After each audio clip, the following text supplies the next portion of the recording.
The sun burned hot and bright, so the sweat ran into our eyes. School was out. We went to the beach. My mom, my dad, my little brother and sister, and me. To Ocean Beach.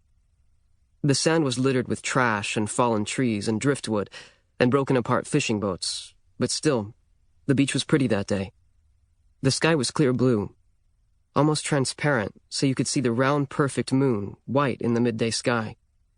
The cliffs stretched up on either side. There was no wind.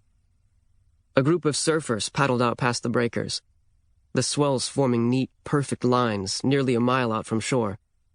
The ocean reflecting the sky. The ocean like a fire. People watching the ocean like that, lying on their beach towels. Teddy was 7 then. He was small, frail, with a whole mess of freckles and red curly hair. We went out wading in the water, which was cold and burned like a firewood. But the more we ran, the less it burned. And so we ran, chasing each other until I had to pee. And so I went back over to my dad and Jane, who was 2 years older than Teddy. They were throwing a Nerf football back and forth on the hot sand. Janie with her long white blonde hair, and my dad with his shirt off and his big belly hanging out over the waistband of his shorts. When I reached the place where they set up camp, my mom waved me over, but I ignored her and continued on toward the public bathrooms. I ran through the sand and climbed the crumbling concrete steps up the breaker wall, where a bunch of kids I recognized from my school were standing around. They were older, though, like juniors or something. 3 boys and 2 girls. And they were smoking a blunt. I'd smoked weed a few times before, and so I went over and they thought it was cool. Some incoming freshmen wanting to smoke pot with them. The one girl, Angela, she had long dreads tucked away in a knit, Rastafarian-looking hat. And then there was Pierre, who was short and a little heavy, and then Hiroji, whose father was a famous Black Panther. I'd actually met them before at the end-of-the-year picnic. They'd all been playing in the Stanyan Hill Funk Band, and I'd been hoping to try to audition on guitar for them once I started in the upper school. Hiroji was the one who passed me the blunt. I inhaled it deep in my lungs and held it in, and then exhaled.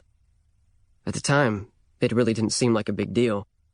I mean, like I said, I'd smoked pot before, and it wasn't like my parents would be able to see me, since we were well hidden. And the spot where they'd set up camp was a good quarter mile down the beach. So I hit the blunt again, and exhaled, and I passed it back, thanking all 3 of them. Hiroji and I did a sort of slap, snap, handshake thing, and then I ran across the parking lot to the bathroom. I peed for a long time, facing the dull-colored wall.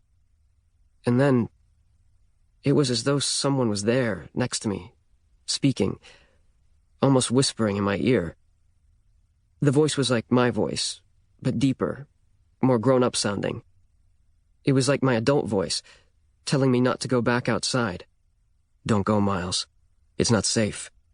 They're coming. Don't go. I laughed at that. I laughed and wondered how those couple of hits could have gotten me so high. I walked to the door of the bathroom. Reaching out for the handle, I tried to turn the lock, but it was like my hand couldn't quite grab hold of it. I turned and everything, the door, the walls, the scratched mirror, the sink, the urinals, was all covered in some kind of thick grease, like congealed fat, like wax, like Vaseline, pooling sweat, and beating in the heat of the tiny bathroom. I grabbed the handle, and my hand slipped.